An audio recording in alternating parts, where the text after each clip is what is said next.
This is Inside Indiana Business Radio for Thursday, December 19th, 2024. I'm Mark Mazurek. Officials in Dearborn County say the newly awarded Stellar Pathways designation is recognition of what they already know, that the county is on an upward trajectory. The Indiana Office of Community and Rural Affairs named the county as one of two stellar designees, awarding $6.5 million to support a variety of quality of place projects. Mike Perleberg is the executive director of the One Dearborn Economic Development, and he told Inside Indiana Business that the county's plan was the result of a concentrated effort to engage the community. We've taken that planning to a level that has previously been unseen here in Dearborn County. We did a ton of engagement with over 1,000 Dearborn County citizens, people from all walks of life. We were very intentional about going out and meeting people where they were as part of our engagement. The projects outlined by the county focus on the city of Greendale, the town of Dillsboro, and the community of Bright, as well as the county as a whole.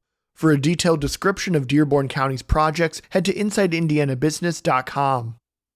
Ascension St. Vincent has delayed the debut of its $200 million Indianapolis Maternity Hospital into early 2025 after first announcing an opening date of November 16th.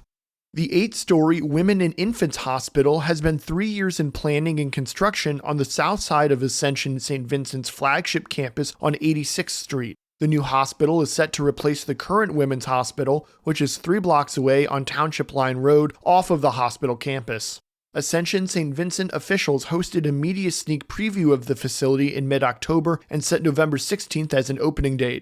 They hosted an opening ceremony on October 28th, but the November launch was scrubbed.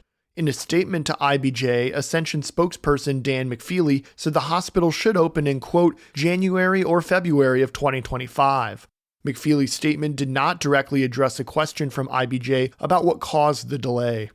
From the number one source for Indiana business news, this is Inside Indiana Business Radio. To succeed, you need to stay informed. You need to be engaged. And let's face it, you need to set yourself apart from the rest by connecting with a company that brings you the best. Because in today's environment, business is an ever-moving target, and we'll help you chase it. IBJ Media. The best of business is in us. Get started at ibjmedia.com/youngprofessional.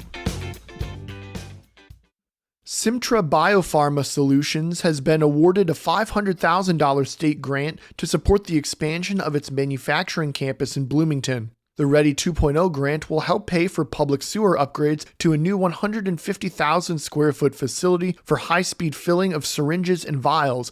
Construction of the facility is part of a $250 million company investment in the campus, and it began in June. The project is expected to continue through 2026. Simtra's campus makes pre-filled medical syringes and vials. Plans for the new facility were first announced in February and include 2 syringe fill lines and 1 vial fill line.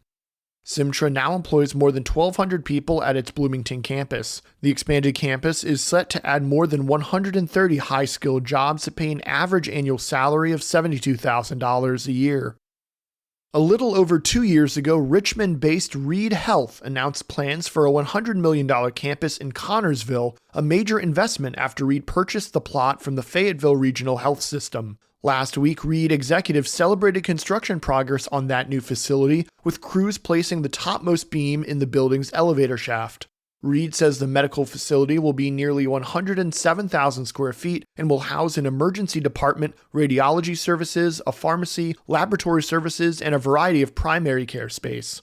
One thing the facility will not have is inpatient hospital beds. Reed officials have previously told Inside Indiana Business they will transport patients needing extended hospital stays to Reed's Hospital in Richmond. Reed said the campus is still expected to open in the spring of 2026. Longtime Roncalli High School president Chuck Weisenbach is this week's guest on the Business and Beyond podcast hosted by Gary Dick, presented by PNC. A weekly conversation with high-profile Hoosiers in business, sports, entertainment, and beyond. Available now from your favorite podcast provider. I'm Mark Mazurek for Inside Indiana Business Radio on Demand.